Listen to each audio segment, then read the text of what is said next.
Concert মাতাতে রাতেই ঢাকায় এসেছেন রাহাত ফতেহ আলী।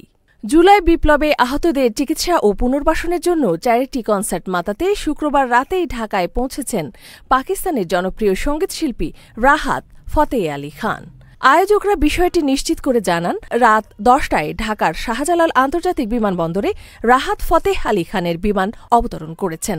এরপর ২১ ডিসেম্বর আর্মি স্টেডিয়ামে পারফর্ম করবেন তিনি। জুলাই আগস্টের ছাত্র জনতার আন্দোলনে নিহতদের পরিবার ও আহতদের পাশে দাঁড়াতে ইকোস অফ রিভলিউশন শিরোনামে একটি চ্যারিটি কনসার্টের আয়োজন করা হয়েছে স্পিরিট অফ জুলাই নামের একটি প্ল্যাটফর্মের মাধ্যমে। এই কনসার্টটি আয়োজন করছেন ঢাকা বিশ্ববিদ্যালয়ের একদল শিক্ষার্থী।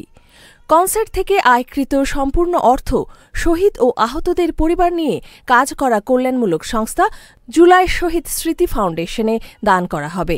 প্রসঙ্গত, রাহাত ফতেহ আলী খান প্রাথমিকভাবে মুসলিম সুফি হিসেবে ভক্তিমূলক গান গাইতেন। তিনি ওস্তাদ নুসরাত ফাতেহ আলী খানের ভাস্তে এবং ওস্তাদ ফররুখ ফতেহ আলী খানের পুত্র।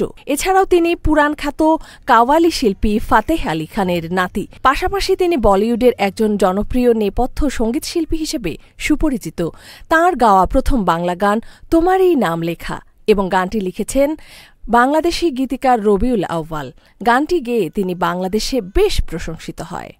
বাংলাদেশের মানুষ তাকে নিয়ে বেশ উচ্ছ্বসিত এবং অধীর আগ্রহে অপেক্ষা করছে তার কনসার্টটির জন্য। ইফাতারা খান, ডেস্ক রিপোর্ট, এই সময় টিভি, ঢাকা।